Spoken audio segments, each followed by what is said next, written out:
आज सकाळी सकाळी मी आणि काका निघालो होतो सटाण्याला घागर घ्यायला जाण्यासाठी आणि गावात गेल्यानंतर अमृत नाना, बबलू काका आणि जितू बाप्पू आपल्याला भेटून गेले होते. माझ्या मित्राच्या मित्राचं नाव आहे सागर. क्वालिटीची पाहून घेऊन घेतली घागर. हृदयाचा पडतो ठोका, बाबांनी बांधून दिला आखाजीच्या दिवशी झोका. या मग जेवणाला, कारण की शेतकऱ्याच्या घरी काही कमी राहत नाही, जास्तच बनवलेलं राहतं. जेवण वगैरे झालं त्यानंतर मी निघालो होतो गावात जाण्यासाठी. पावशेराने अर्धा किलोचं राहतं माप पप्पांसाठी घेऊन घेतली मी गायच्या.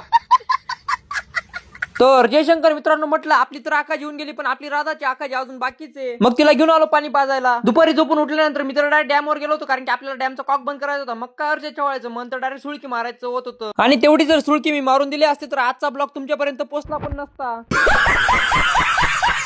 आणि एक महत्वाचं सांगायचं राहूनच गेलो, तुम्हाला व तुमच्या परिवारास अक्षय तृतीयाच्या हार्दिक शुभेच्छा. आकाशीचा आहे सण, आपल्याला भेटायला येऊन लागला पवन. सर्वांनी डाळिंब तोडायला तर सुरुवात पण करून दिली. आपल्या 8 कॅरेट ट्रॉलीमध्ये ठेवल्या गेल्या होत्या. मग काय हर्षच्या वेळेस स्टंटबाजी करत होता ट्रॉलीवर उभा राहून. आपल्या डाळिंबाच्या सर्व कॅरेट तोडल्या गेल्या होत्या. मग काय भाऊ आपल्या छोट्या सीमाला घेऊन निघाला होता घराकडे. तर ब्लॉग कसा वाटला कमेंट मध्ये नक्की सांगा. असे नवीन ब्लॉग बघण्यासाठी हर्षच्या वेळेला फॉलो, लाईक, शेअर नक्की करा. धन्यवाद.